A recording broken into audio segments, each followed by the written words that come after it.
Oh my god, man. Let me just tell you right now. If you see a thumbnail of one of my Ahsoka reviews and I have a lightsaber in my hand, that means that this episode was fire! And the color of this one is very significant. There's going to be spoilers, like always, in these reviews. Spoilers if you haven't seen Ahsoka. This one is very significant because, my god. I forgot this thing. I still gotta charge it more. Anyway.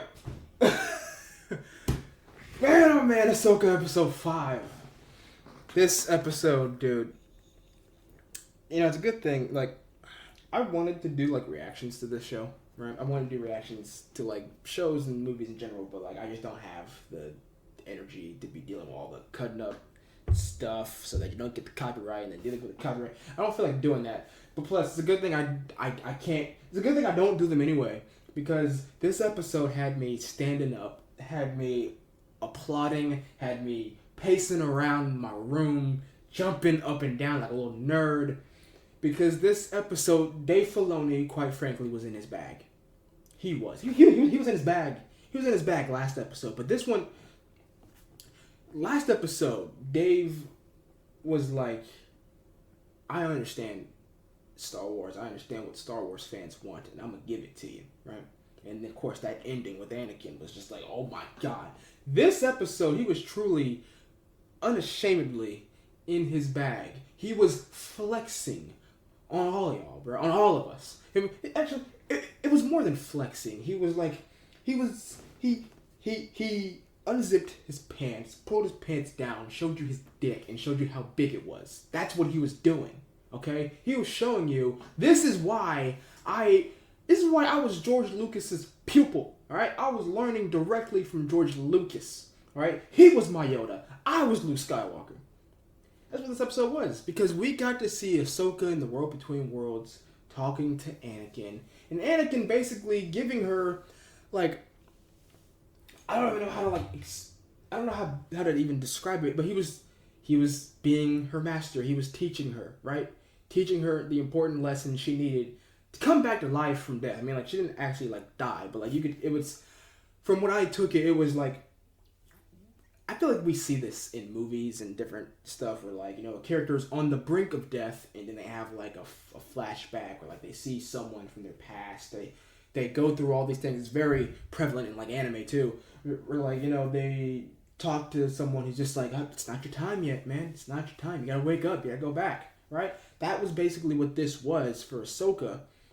But it was so much more. We got to see, number one, I love the fact that Hayden Christensen, now in his 40s, talking as Anakin, he just sounds like Matt Lanner in the Clone Wars. He sounds like Clone Wars Anakin. Their voice, it's a wonderful thing. Their voices just kind of match, right? It's great. We get to see them fight, have a little duel. He's testing her. He's just gotta make sure. He gives her the choice. You rather choose to live or you choose to die. What are you gonna do right now, Ahsoka? Right? And it was so good, the back and forth between them. And it's even more heartwarming knowing that Hayden Christensen and Rosario Dawson are close friends. It's just that much more wholesome. It's just that much more how lucky are we to be seeing this? I feel great for them. I wish I was on set for that, And the Clone Wars fan in me, right? This was I imagine some of this hit still if you never knew Clone Wars, right? If you're just going off your knowledge of Anakin and Ahsoka from the Mandalorian into this, right? But again, back to Dave showing everyone his dick. We get a scene where it's kind of I don't know, it's kind of like the Ghost of Christmas Past type shit with Anakin taking Ahsoka through different battles and whatnot. He takes her into a battle from the Clone Wars show. I don't know what battle it was. It's just a nondescript battle, right? And we see teenage Ahsoka, right? Because the moment that it happens, where he cuts the Rainbow Road or whatever the hell that they're on in the World Between Worlds, she falls down, lands.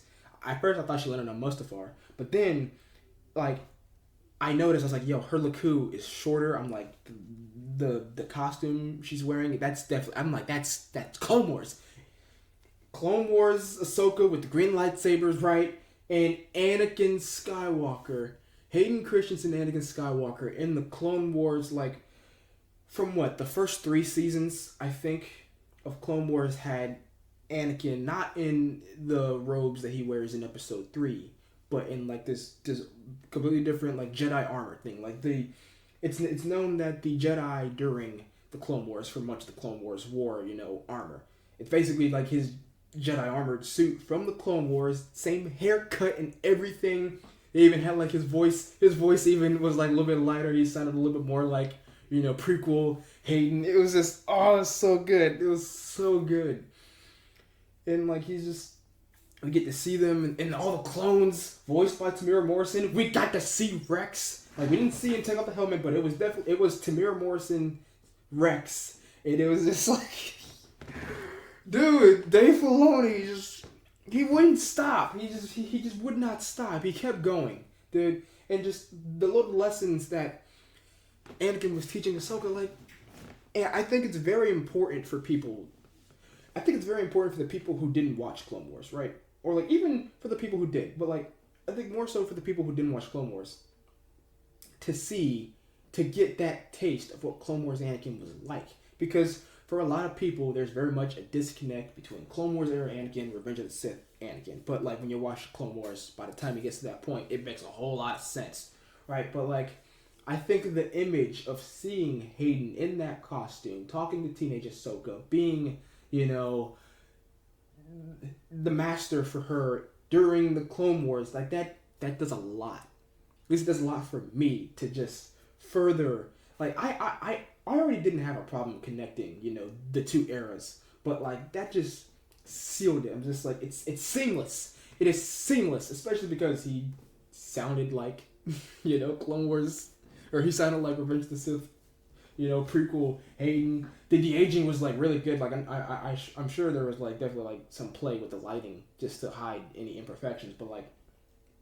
once they were there in that section, the de-aging was really good, and then it was really good in the next jump to the Siege of Mandalore, dude. We got to see Ahsoka during Clone Wars Season 7 in the Siege of Mandalore, right?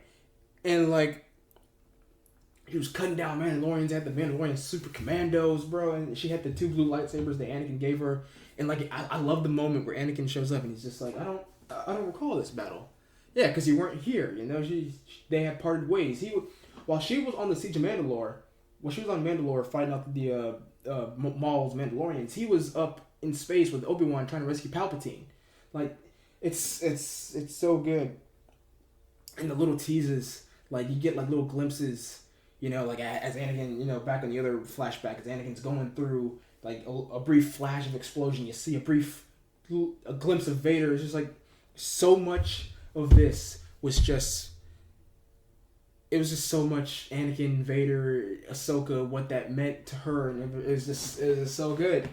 And then we got to see another glimpse, and we got to see them fight again. This time, Anakin had the red lightsaber fighting her in the War Between Worlds. He had the Sith eyes, and the crazy thing about him having the red lightsaber in that Revenge of the Sith outfit that was what they were originally gonna do.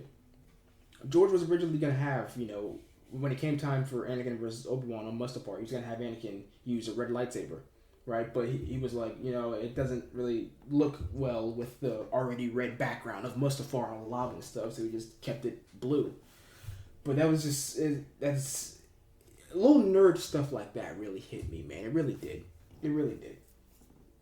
And I guess I should mention, the other side plot of this is a long episode, by the way. Like, Filoni has really been, it's like since last episode, this episode, he's really been making up for that episode 3 being so short. Because this was long, dude. This is a long episode. There's a lot in here, but it was so good. We had Hera show up. They're looking for Ahsoka and Sabine. Jason Syndulla, because his dad, Kanan, was a Jedi, he can, sort of feel where Ahsoka is, or, hear her in the world between worlds fighting Anakin. It's crazy. I don't know how that works, but it's crazy. It's Jedi stuff. Who cares, right? And it was just ultimately where I loved the ending section of this episode. In after they find Ahsoka and everything, and they go back to the Purgils, like they're at their wits' end. We're just like, what do we do? How are we gonna find them? The map is broken. The New Republic, they're on their way to like basically court-martial Hera for having her and the X-wings go there, unauthorized and shit. And it's just like, I made a joke while watching this. As soon as the Purgils showed up and they were like going to meet the Purgils, I was like, bro, what if she like finding Nemo this shit, with Dory talking to the whale to get them to take him to go find Nemo. Oh my god, it actually happened. I guess, hey man, it is Disney. Disney owns Pixar and Star Wars. It's crazy. Ahsoka talks to a Purgil, and then just like in Finding Nemo, the Purgil opens his mouth to like, hey, I'll take you there. Get in my mouth, I'll take you there. I wonder, that had to be a thing, dude. Whoever was writing this, I didn't get to see who wrote the episode, who was credited, but like the writer had been like as they're pitching this in the writers' room or whatever, just like, what if we just pull a Finding Nemo, talk to Purgil, talk to the space whale, get in the space whale's mouth, takes us to go find Ezra and Sabine. Like, what if we do that? And I can just imagine, Filoni in true George Lucas fashion, just going, all right, yeah, sure, yeah, let's go ahead and do that. It's like, it was so funny, and I enjoyed it all the same.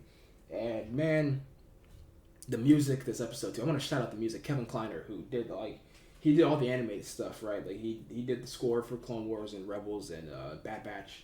The man was spitting. Like, the man was in the studio. The man was conducting the orchestra, and it was ablaze. It was that hot, bro. He was dropping that hot of a score that just, at the end of the day, this episode, as I end this review off, once again, pure, unadulterated Star Wars.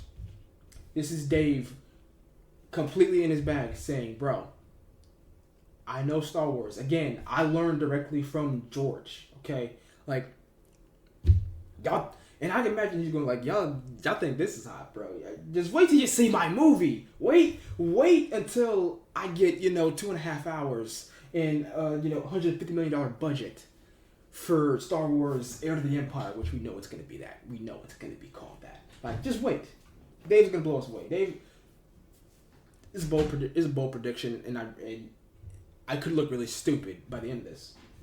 I think Dave is after these last 2 episodes, man, I think Dave is poised to give us the greatest Star Wars movie since the prequels, or specifically Episode 3. Because Episode 3 I hold in high regard. It's like a top 3 Star Wars movie. It's my favorite Star Wars movie ever. Like, I think he will definitely give us a Star Wars movie on par with Episode 3. Now, the original trilogy, I don't know, man. That's a tall task, but I think he could definitely. This is A episode, man. A+ episode, matter of fact, dude. This is like a. Out of 5, dude, I give this like a solid. I don't care. I'm giving it a 5 out of 5. It's an amazing episode. I don't care. Fight me. Oh, my God, it's just. It's. Dave, you mad genius, you.